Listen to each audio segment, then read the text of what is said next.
What a turnout.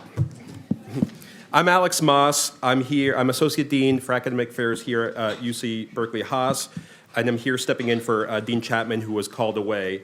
I am so thrilled to have Aravind Srinivas here today. Let's give him a huge welcome.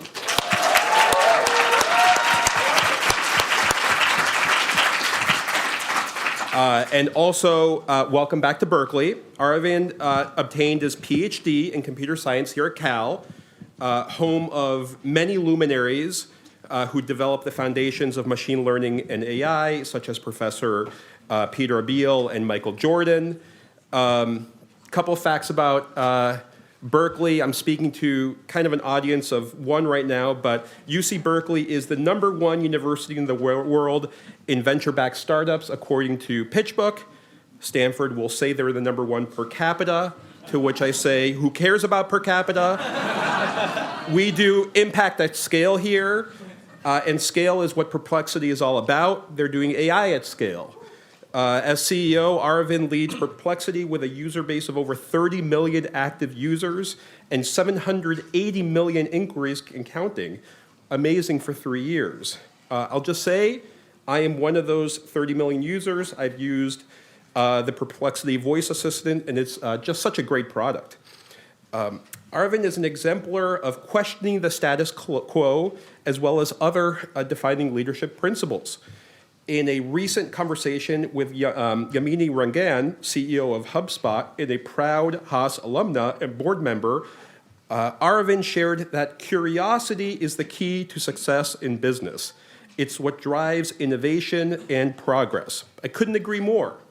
It exemplifies what we call at Haas the human edge of innovation. We're training the first generation of AI-native business leaders who understand that AI's true power lies not just in technology, but embodying the deeply human skills of curiosity, judgment, and creativity. It's about asking better questions and using AI as a tool for meaningful innovation, keeping humanity at the center of technological progress. We are so thrilled to have Aravind with us today, and I'm going to turn it over to our excellent panel who I'd like you to just do one round quickly to introduce yourselves and what you do here at Haas. Thank you so much.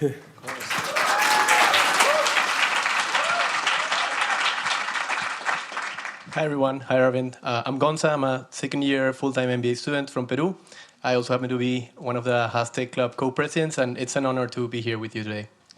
Hey everyone, my name's Ray. I'm a full-time MBA student from Mexico, and you have no idea how excited we all are. We're all avid Perplexity users and Comet users as well. So we're just really grateful for you being here. Thank you. Firstly, I'm super excited to be here. I wish I did this before I did the Stanford GSB event, but better late than never. Back to the OGs, yeah.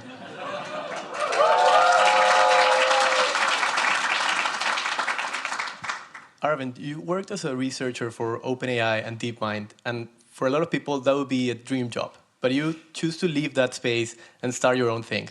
So what was the signal or realization that made you take that leap? Well, some people are unemployable, like they just don't listen to what the boss tells them to do. I'm one of them, so that's the true reason why. What would it look like if I didn't have a boss, so that I could do, and where, of course, for your own accountability and staying sane, you need to have something to keep you under check. And for me, it's the users. Whatever they tell me, the product sucks. This is not good. That's not good. Like every day I wake up, my phone has like hundreds of these because I see it across all these different social platforms, and that's how I know. Like every day there's some work to do. You've not made it yet, and I keep going. But yeah, jokes aside, I've always looked up to entrepreneurs. I think the spirit of driving change in the way you see should be done can only be truly done as an entrepreneur. One of my entrepreneurial inspirations has been like Larry Page, the founder of Google. And there is a particular thing he said, which is, if you truly want to do something very impactful in the world, there's probably only 2 career paths that you can. One is an academic, You become a professor, you have a lab, and you get some funding, you get great students, and you try to change the world through your research. Or you start a company. And pretty much the same thing. You go to VCs, you ask for funding, you try to get a good group of initial founding team, and drive the change that you want to bring in. Any other thing, it's pretty hard to do in a way that you want to do. And I definitely didn't want to be an academic forever. And, for many reasons. Obviously, one is it's pretty hard to actually get funded, especially in the current climate. So I think startups was something I definitely look for doing. And what did you struggle the most with that transition from researcher to CEO? Interestingly, it's not as disconnected as it looks like. And that's the thing, when I explain to people, they get it, but on the surface level, it doesn't make sense. Both research and in startups, you're essentially trying to convince people to work with you. You have to start with a contrarian insight, an unconventional idea. No one wants to read a paper that's just telling them obvious things. And reviewers wouldn't accept it in an event, in a conference anyway. You have to write grants for your professor at some point. First year, your university covers you, but second year, third year, you do have to help the professor write grants and bring in funding. Same thing. You have to talk to VCs and help you get funding. If you want to do bigger projects, you need to have junior students also help you there. You need to hire people and founding team to help you. You have to market your research. It's not important to just get a paper accepted in a conference and go do a poster or an oral presentation. You actually need to have other people building on your work. That's how you gain your currency in the academic world, citations. If your paper is not cited by other people, especially important people, your papers are not that useful. Same thing in startups, your products, whether it's consumer or enterprise, you need to have customers, you need to have users.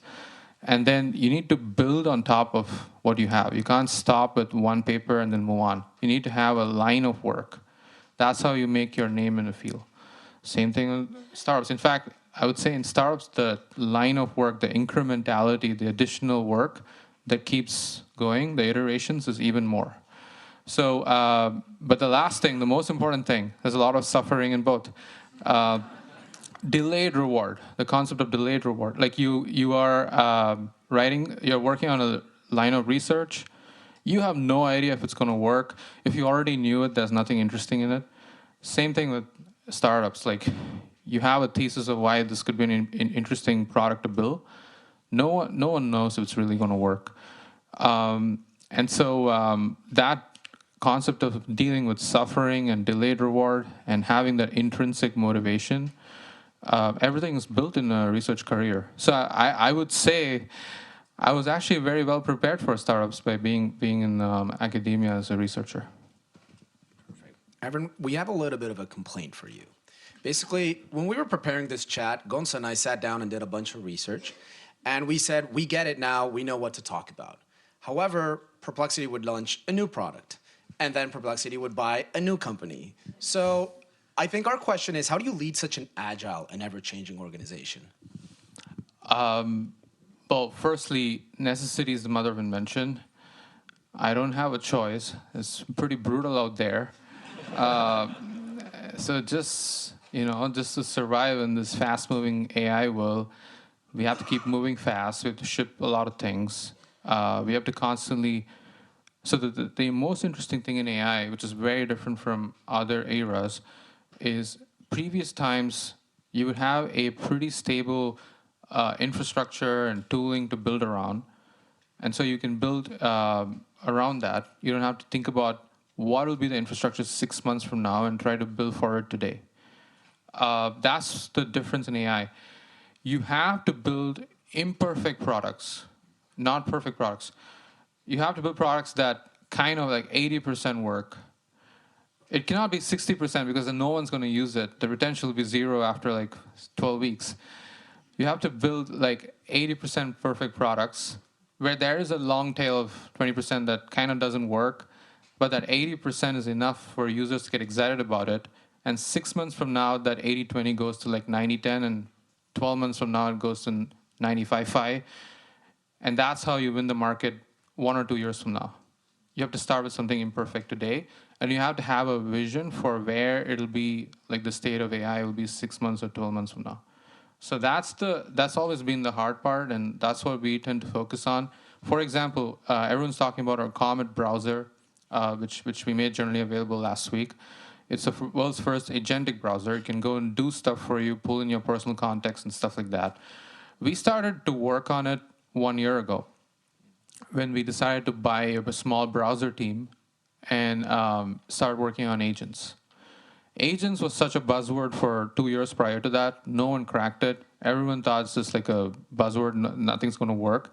But we knew that reasoning models were beginning to make progress. OpenAI released the O1 model. O1 was laughed at. Everyone made fun of OpenAI for that. But we knew that 3 or 4 iterations from now it'll get there, which is where it is today. But you cannot start working on the browser today. You'll be late. You would launch it 1 year later, and by the time it's too late. So we started working on it last year. So now we got to work on things that 1 year from now will be great. And I don't quite know what it is yet, so yeah. You mentioned in a previous interview that the way you inform your vision is you say, I don't want to know what's going to change in the world in the next 5 to 10 years. I want to know what is not going to change in the world in that period. To be rigorous, that is from Bezos, right? He said it. I liked it, and I'm saying it too. Yeah. Thanks for highlighting the copyright. What is it that you think is going to be that's not going to be unchanged for? Yeah, so that's kind of actually what shaped our product values and also the company culture is speed. No one's going to ask for a slower product, even if the answer is complicated, even if your prompt is so complicated that it would take 2 hours or a week of research for a human to do. People still want quick, fast answers. And faster the product, the lower the infrastructure costs. And so it's going to increase your margin profile too, so there's no questions asked. No one's going to ask for a less accurate product. Hallucinations are always going to be a problem. Hallucinations should always be a bug for a product that aims to give you accurate answers or do stuff for you. You don't want an agent that makes mistakes like 20% of the time. And no one's going to ask for a crappy user experience, right? Like everybody wants a delightful UI. It should feel magical when you use the product. So these are things we focus on, like speed, accuracy, and world-class UI. And everybody wants the product to work for them, their personal context. No one cares if some tool has an MCP server or not. No one cares if you have a partnership with that company or not. That's all for you to figure out. The user doesn't care. They want it to all work magically across. And they want the product to work for them. Everybody, people want the product to help them feel even more at a convenience, comfortable. Like instead of writing really long prompts, people are not going to come to you and say, I want to write like a 20-line prompt, make your product work for that.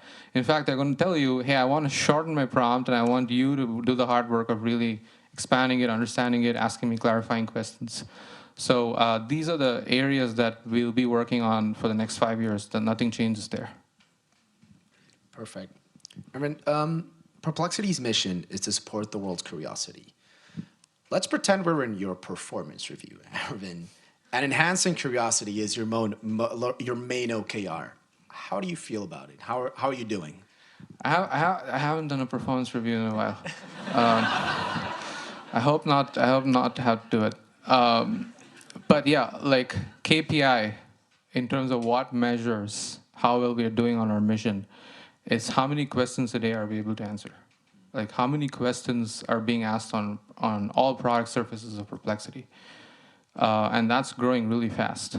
I publicly mentioned we're doing in excess of 300 million queries a week. So I think the professor mentioned 780 million queries a month. That's already like a old number. And we're doing well in excess of 300 actually. And that's our primary metric. And our goal is to get this to like billions a day. I think people do 10 billion searches a day on Google, something like that, across the world. I believe that it's way more natural for people to ask a question. You don't. No, we're doing a Q&A session right now. You're not asking me Aravind KPI Perplexity. You're not asking me these keywords. That's how you use Google today. Instead, you're asking, what is your KPI for Perplexity to measure how well you're doing on your mission? That's a question. That's way more natural. When you can do that, when there is a tool that can give you an answer for that instantly, you're going to do more of it. Because every time you get an accurate answer, it leads you to the next question. Which is why in our UI, we actually suggest you to ask the next set of questions. Because our goal is not to stop with that answer. It's to let you stay curious and keep asking more.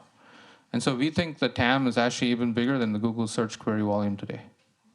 And do you believe that just putting out these super smart AI tools will help people be more curious or smarter? We were discussing about that with Ray. Like, how much is it the technology itself, and how much is it like the change that you want to show? Yeah, I think it needs to be both, right? The technology should first work. If the product is not accurate, if the product is not fast, it's not fun to use, it's not trustworthy. So you're not going to trust it, so you're not going to ask questions, and so that's automatically going to not make you more curious. But even if the product is great and it works, it's fast, accurate, fundamentally the way we do work needs to change. Earlier, you would be considered smart if you came into a meeting and you appeared like a know-it-all, right? You knew everything. Now, I think what's going to change is you're going to ask the right set of questions. It doesn't matter what you know. Like, there's an AI that always knows more than you on any topic. It doesn't matter how smart you are. Like, the AI is going to be also able to figure it out. But where you're going to have your edges, even being curious about the right things, posing the right questions, rethinking an existing situation through a different lens, connecting dots between things that don't exist, the relationship between two things that don't exist. Like, for example, you asked me this question of researcher and startups, right? That not many people understand that connection well. So that's the kind of way in which we can have a different kind of work. Like, we kind of call it the question work. Like, meetings can start with questions, and meetings can end with a new question. That's how we skip a lot of meetings in between, which have a lot of presentations and like slide decks and templates and people sharing like site templates, etc. Famously, I never did after the Series A was the only time I made a pitch deck. I've never done a pitch deck for any of the other Perplexity funding rounds. I just write a memo and I tell them you can do a Q&A and ask whatever you want. I'll spend 2 hours with you. Ask me all the questions you have, and we're just going to pull the metrics for whatever you have and show you right there. And anything else that is internal, like not internal data, you can ask Perplexity. Like, it's already knows everything. This is, by the way, I'm not even exaggerating. The most recent funding round, I think at the time, one of the investors who put in a lot of money, I did a Zoom call, like a webinar, and I answered a lot of questions. And then there was a lot of follow-up questions from there that they sent in a long email. And I copied the entire email, put it into Perplexity, and said, answer it like Aravind. And it has all the context of whatever I've said in all the YouTube interviews and, different blog posts. And I took it out and I saw it, and it was like, damn, I don't think I could have done as good a job as this. So I actually just replied to that email with the Perplexity answer link. And I asked, see if this suffices. If not, I can add more context. And then they said, this is wonderful. And they wired the money the next day.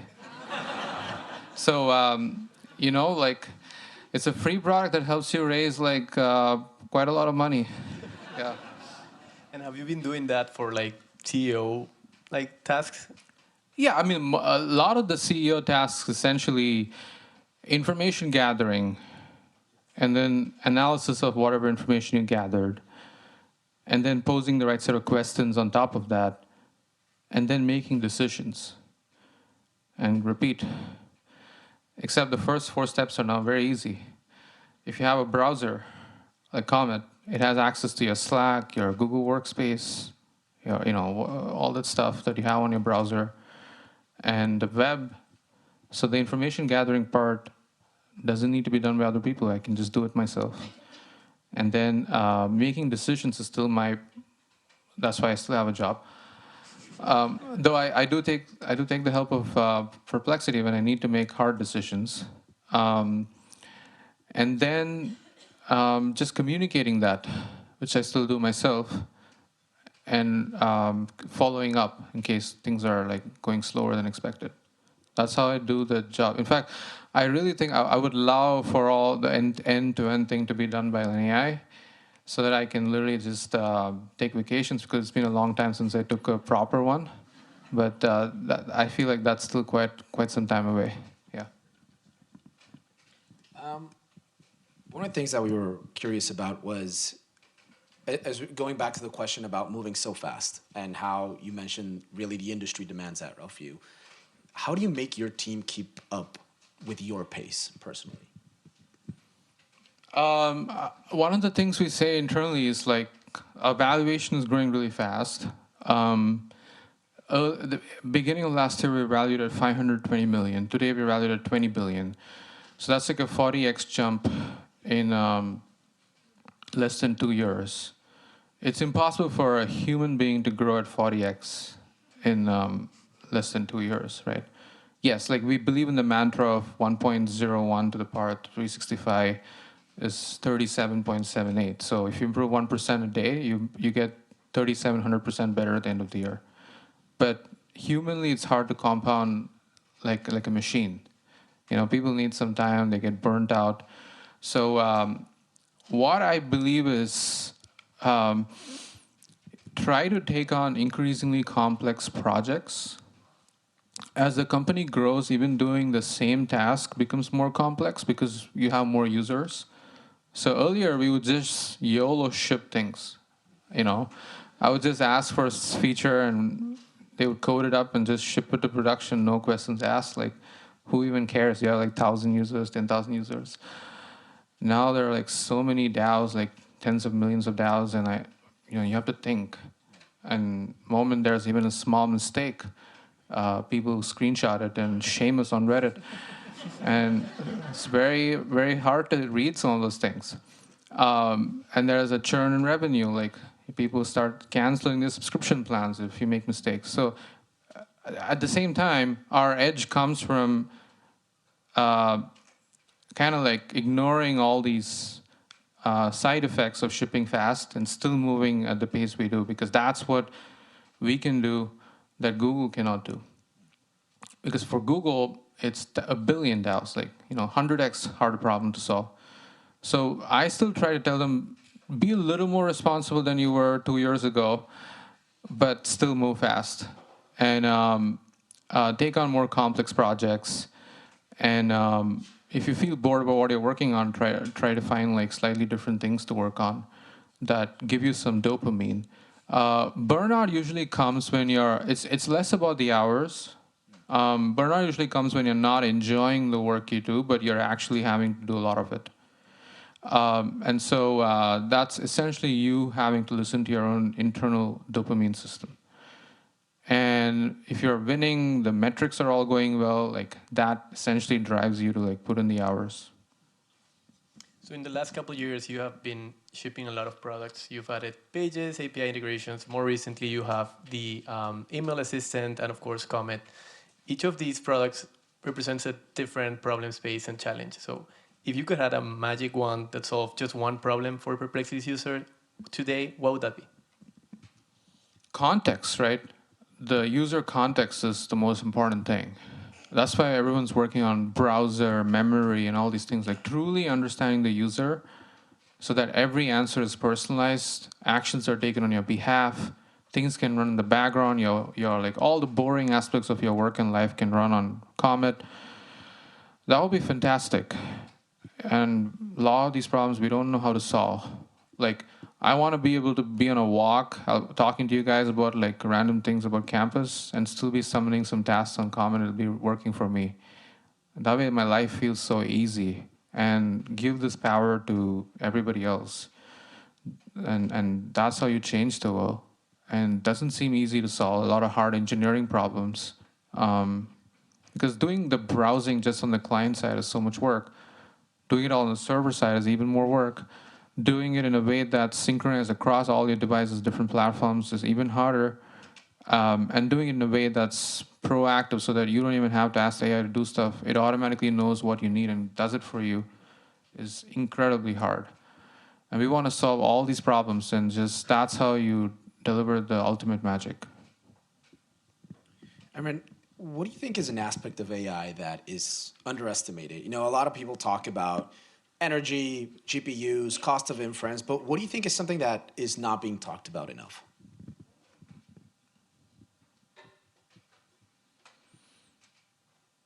I guess the same thing, like orchestrating all these different tools in a seamless way is considered, or rather people just don't even think about it. People talk about, oh, you're building a model, you're building a wrapper. That's the level of distinction they look at. But AI is no longer just a model, it's a whole end-to-end system. Just the model itself doesn't know how to use the web, doesn't know how to browse, doesn't know how to use tools, doesn't know how to use imperfect tools. Like, we humans are great. For example, LinkedIn is a tool I'm sure everyone here uses. Search engine on LinkedIn is so bad, you know? And we humans still figured our way around it. If you're trying to source people for your next startup you're trying to find, and you have a rough sense of these are the companies I want to find from, so then you look for people within your network there. You have all these selectors, these filters, drop downs, and you somehow figure your way around. AI doesn't know that LinkedIn search sucks. So it has to learn its imperfections and work around it. And LinkedIn is just one tool. We use hundreds of tools on a daily basis to get our work done.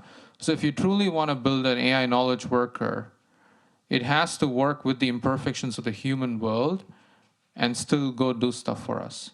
So that is an end-to-end system that pulls context across tools, works with imperfections, and reliably does the work for you on the background. People don't realize how hard it is, and I think the system is way more challenging than just training another model. That's why as a company, we decided, okay, it's too late to work on a model. It's going to cost you $100 billion, whatever. It's not just about one release. You have to keep doing it. But in order to build a really world-class personal assistant or an executive assistant or like a recruiter or a sourcer, you need the system. It's not just a model. And it needs a browsing capability. It needs a search, indexing, crawling, tool use, orchestration, memory. So we go work on all these other valuable problems. And that's not talked about as much, in my opinion. On the sort of value propositions that you mentioned, you have been heavily investing in going international with India's financial tool. What's the strategy behind that? Well, this is a tool that's being used by people across the world. I think all AI companies, at best, their American market share is at best 25%, not more than that. So 75% of the usage is coming from outside America, split across Europe, Asia, and South America and so on. So definitely you need to focus on that, and language support and local use cases. Verticals. Some verticals matter in different industries. You have to do all the work. That's how you go from an interesting tool to a ubiquitous tool. So hence why we're focused on that. So I was thinking about these are some of the world's hardest problems to solve. And you mentioned in our interview that one of your mottos or how you stay strong is you say it's over only when I say it's over. So how did you build that confidence over the years? It's not confidence, right? It's more grit. Why do you need to give up? You keep trying. In fact, this is just an anecdote. Rafael Nadal, I'm sure you all know what he's known for, the determination, right? He plays every point is the last point. So he was practicing in Indian Wells, the tennis tournament, and Larry Ellison kind of owns the tournament, I think. So he was hosting Nadal, and they were just practicing on the court, and Nadal asks Ellison like, "Hey, what is one advice you would give me?" You know, it's pretty rare for Nadal to ask someone for advice. And then Ellison goes like, "Oh, you have to be contrarian. You have to think of ideas that other entrepreneurs are not thinking of. You have to go do it fast." And he goes on a whole long list of things. And then he's like, "Hey, Rafa, hold on. Like, ignore everything I've said. You just need to never give up." And then Nadal's like, "Yeah, tell me about it, you know." But that's the bottom line. It doesn't matter, entrepreneurship, sports, anything. I think the greatest have this one quality that across all of them is they don't ever give up. Aravind, reflecting on your journey, what's one belief that you held early in your career that you just no longer hold? I haven't actually thought about it. But let me try to think and give you an answer.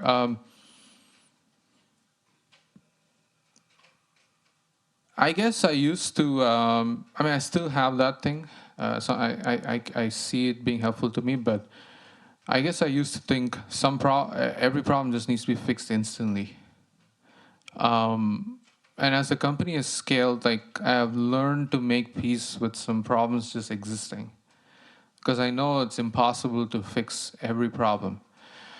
And a corollary of this is that anytime you ask someone, "What are you doing?" or like, "What is the one problem you're looking at?" or like, "What are your priorities for this week?" they would have a bucket list of like 5 to 10 things to say. And then I ask them, "Okay, what is the number one thing?" And they can't say it. So the reason they can't say it is they don't force themselves to pick one.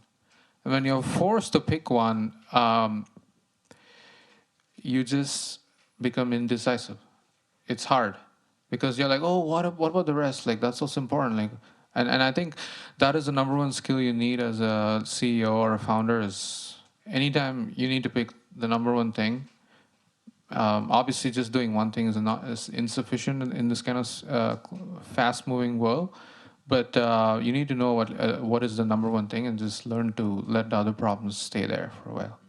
I didn't operate like that at the beginning. I used to want to fix everything right away. Now I've learned to operate slightly differently.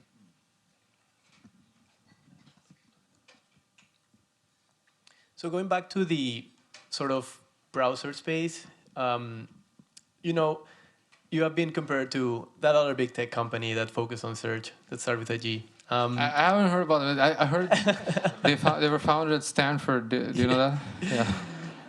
What do you think is like broken or to be improved on the traditional search experience, and why did you said, "Okay, we're gonna build an AI browser"? Well, let me always zoom out and think about it as what is our mission? Our mission is to serve the world's curiosity. And the best way to do that is let people ask a lot of questions. Is the current internet designed for that? Not really. There's a lot of fake news, clickbait, ad content. Anywhere you are on the current web, you're in someone else's funnel. So someone has to step back and change it.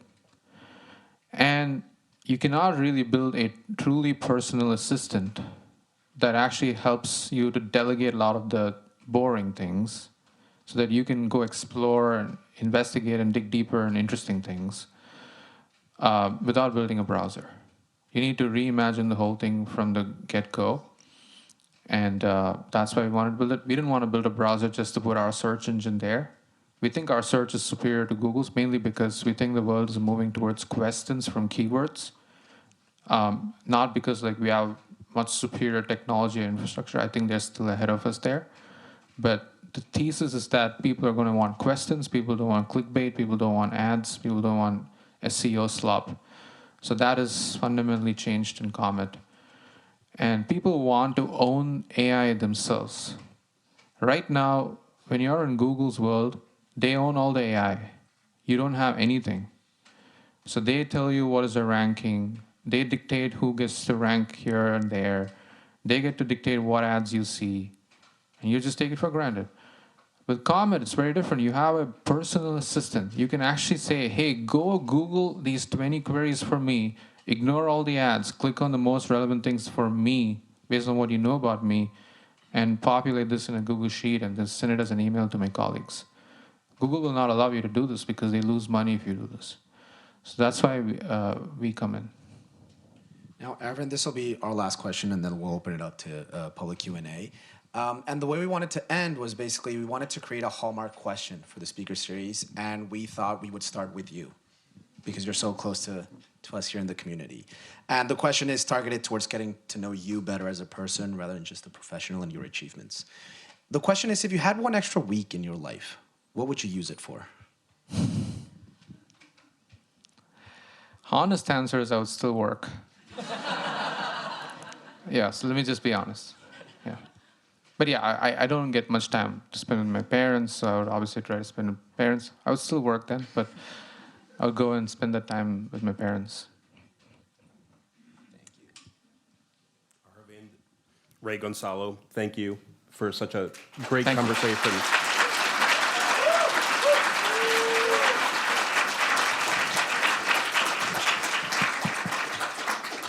We have a lot of questions, and I'm sorry to the audience. I don't think I'm going to be able to get them all, but I'll do my best. So I ordered them more or less randomly, so we can just fire off. Question 1. What do you consider as the moat for Perplexity? Speed. Great.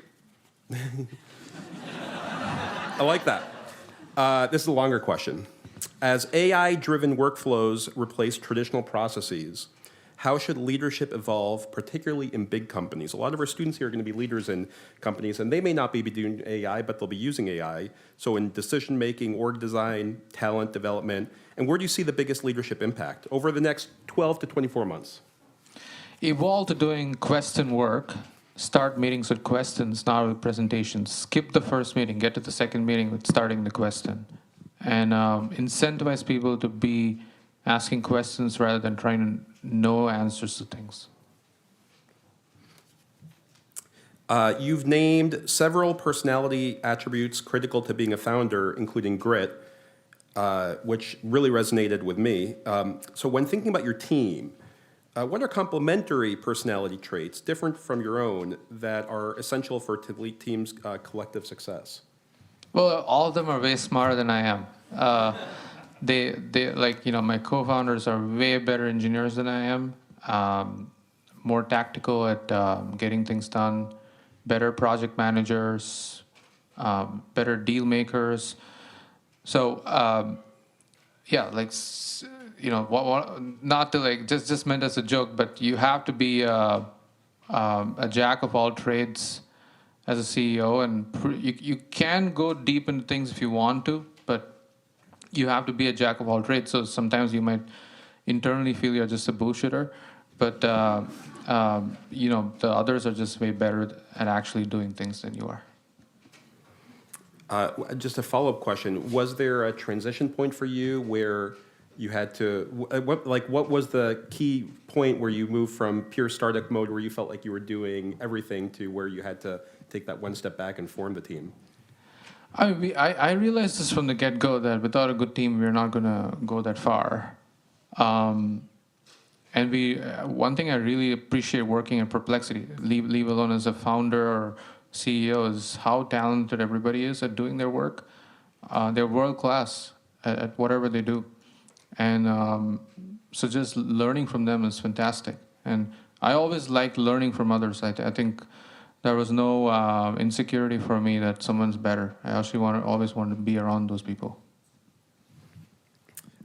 When do you expect agents to have autonomy to make transactions on users' behalf?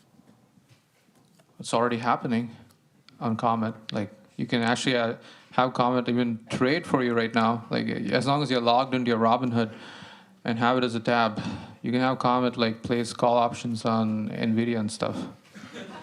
No, well, I'm not recommending that, by the way. Well, actually, it's relevant. That question was from Ian Kaufman, who's a master of financial engineering student, so that's maybe what they had in mind. What about regular consumer transactions and that sort of thing? It could shop for you. It can book a United flight on your behalf. It can apply a coupon for you to check out so that you get a discount. all these things, and we're gonna like make it more seamless and smooth. There's some amount of friction right now, but as long as you're having a wallet on the browser, just like Chrome, the agent can do all these things.